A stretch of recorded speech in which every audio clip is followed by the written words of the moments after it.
Hi, my name is NOHU. And I'm Sylvester KALAKASI. We are students here at the University of Goroka, registered under the course Introduction to Educational Psychology under the coordination of Mr. John Hagoya. So without any further ado, let's head straight into our video presentation. Today's video will be based on psychology of public speaking and its contribution towards teaching and learning. Before we proceed in further discussion of the topic, let's define some terms that we need to know. First and foremost, psychology. According to Wikipedia, the word psycho is derived from the Greek word psyche, which means soul, mind, and spirit. And logi is a suffix originally adapted from ancient Greek, ending in logia, which means the study of. Therefore, psychology is the study of mind, soul, and spirit. Public speaking is the practice of delivering speeches before a live audience on various matters, also referred to as oratory. Charismatic speaker is someone that has the energy to influence or have authority over a large majority. According to Deborah Core, in one of her research, Conquering the Stage, charismatic speakers can convey passion, commitment, and confidence in their delivery through emotional contagion. Emotional contagion is the ability for audiences to catch the emotions of those they are listening to. Now, what is psychology of public speaking? From what we have defined, we can conclude that psychology of public speaking is basically the study of mind, soul, and spirit of public speakers speaking. Public speaking has held significant cultural, religious, and political importance, emphasizing the necessity of effective rhetorical skills throughout history. Likewise, in this modern society, public speaking has held significant value skills in sectors such as government, industry, and advocacy. Aristotle, the ancient Greek philosopher and Roman philosopher orator Cicero, categorized public speaking into three purposes. 1. Judicial or courtroom. You don't want to be a lawyer for 2, 3, 4 years, and then after that people don't hear of you anymore. 2. Deliberative or political perspective. When we engage professionals, it should take no longer than 4 to 6 weeks to have a white paper on internal security drafted for leaders of parliament to debate on. 3. Demonstrative or ceremonial speech. You need to review the curriculum, you need to review the course. They are on par with the 21st century. The ancient Chinese philosopher named Confucius, who is a key figure in the study of public speaking, states that words possess the power to inspire actions capable of changing the world. Therefore, be a public speaker. Word is the tool more powerful like a sword that can cut through the thick skull of our brain and rearrange our mindset. To be more charismatic, effective, influential, and energetic public speaker, one must have the charisma qualities. These qualities are like fires that is used to sharpen the sword, or we can say that words cannot be inspiring if there is no quality or flavor added on it. Thus, Helen Finkelstein specified the 12 qualities of a charismatic speaker as follows. 1. Self-confident and assured. 2. Playful, humorous, happy. 3. Lively and energetic. 4. Knowledgeable about their subject. 5. Look good or stage presence. 6. Speak without stumbling, using full sentences and correct grammar. 7. Opinion about their subject. 8. Inspiring and uplifting. 9. Create a strong rapport with their audience they connect. 10. Positive in outlook, cheerful and cooperative. 11. Be organized. Their points are clearly connected and logical. And lastly, honest, well-mannered, patient, fair, and responsible. Being a professional, effective speaking skills make you more attractive to employers, enhancing your chances for securing employment and later advancing within your career. However, the Doctor of Philosophy, Lisa Scriber, states that TV announcers, teachers, lawyers, and entertainers must be able to speak well, but most other professions require, or at the very least can benefit from, the skills found in public speaking. Now, how does public speaking relate to teaching and learning, or how does public speaking impact teaching and learning? We all know that teaching and learning involve both teachers and students. Teacher is the profession that involves communication that requires speaking skills. Effective teaching and learning occurs if a teacher and students possess all the effective rhetorical skills. Furthermore, effective communication, particularly speaking proficiency, is closely linked to academic success.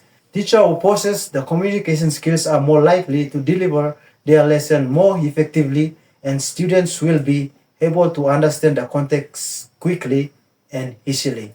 The lesson will be much fun, awakening, and enjoyable for students, or in general, we can say that assertive learning will eventuate.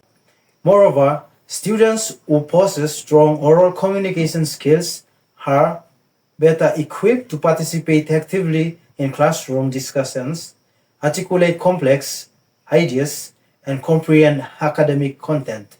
Their ability to express oneself verbally is crucial for success in presentations, debate, and other academic activities. How does the psychology of public speaking impact my students, my colleagues, and myself? The demonstrative purpose of public speaking is mostly used in the teaching profession. According to Stober and Renat, in a research conducted in 2008, teaching is viewed as a demanding and stressful profession. And in a typical Papua New Guinean classroom, a teacher has to stand in front of 40 plus students and deliver his or her subject content.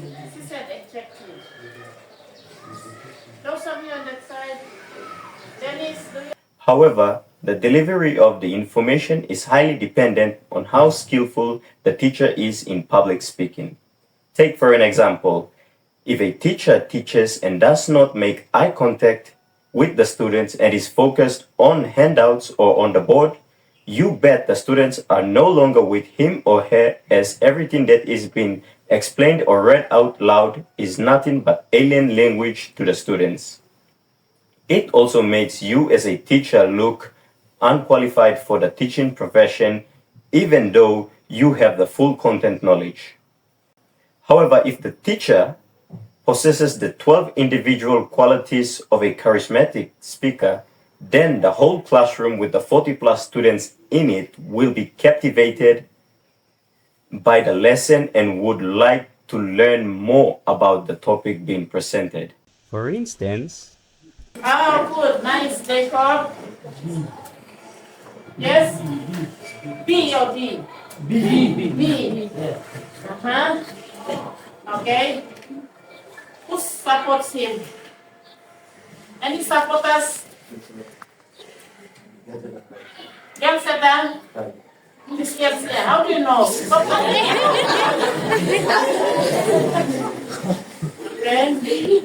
this is because you as a teacher have practiced the material beforehand and know how to create a positive atmosphere at the beginning of the lesson and how you vary your tone throughout the lesson. Being a teacher who is good at public speaking inspires other teachers to become just like you, but not exactly a duplicate of yourself, but the way you confidently speak out in public. Because as humans, we must copy what we see is good for us, as it was defined in Benderer's social learning theory: you see, you do. Now, how does the psychology of public speaking impact my students' growth and development? A typical Papua New Guinean classroom has students who are from various parts of the country, the 4 different regions and their 22 provinces with various cultural backgrounds, especially in schools located in the suburbs, towns or cities.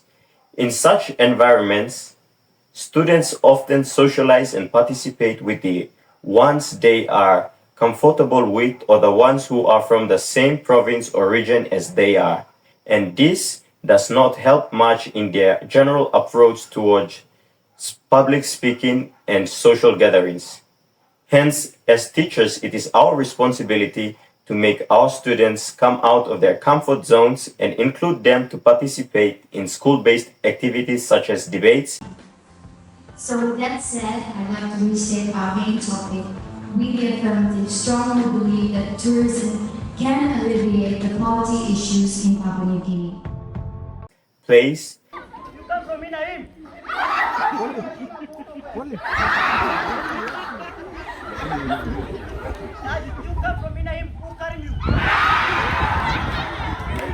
Reading of poems. How many more of us? How many more of your sisters and nieces and daughters and granddaughters and aunties and mothers must die before we really say enough is enough? Principals meetings or gender meetings, and any other activity that requires them to stand and speak up. The best way to start them off in building their confidence in public speaking is by allowing individuals to read out aloud sentences or paragraphs from notes, even assigning group work that requires discussions. Then from classroom activities, students can confidently speak outside of the classroom but within the school, and eventually out in public where public speaking will become a norm to them. Now, as a teacher, you must ask yourself this: do you wish for your students to be educated only, or do you want them to inspire change and development in their communities from what you have taught them? Think about it and do not silence your students, but guide them to speak their minds in all their confidence, for the future is very deep within them, your students, and all we can do is to guide them in the right ways so that they can lead the nation in the future. What are the benefits and challenges for me and or my students in public speaking? The benefits are, as an educator or educator-to-be, there are many benefits of understanding the fundamentals of public speaking and how it can play an important role in the teaching profession. It enhances the skills in communication, which leads to effective delivery of the subject content. Mutually, students get to learn in a more simplified explanation of the topic rather than the full hard concepts straight from the textbooks. Mastering the art of public speaking also boosts the confidence of teachers and gives them a positive feeling about themselves and their career. At the same time, it also boosts the confidence of the students in their teacher and his professionalism. The challenges that a speaker faces when speaking in public are either internal or external, and they both may come in at the same time during public speaking. Internal challenges are the ones that we face within ourselves and our capabilities, such as lack of confidence, mispronunciation of words, fluency in language used, and the lack of content knowledge of the topic. External challenges are the ones provided by the environment. For instance, pressure of piercing eyeballs staring at you, the nearby noise that requires you to speak at a much higher tone, and the pressure to get the speech done and over with due to someone who is amongst the crowds. I'm talking about that someone in particular. In conclusion, public speaking in the context of teaching and learning has many positive impact and beneficiaries for both teachers and their students in their academic success and lifelong careers. Therefore, it is crucial that teachers must acquire the qualities of public speaking or a public speaker and inspire their students to become influential public speakers just like them or even better than them, so that they can have a brighter future and the nation also will have a brighter future.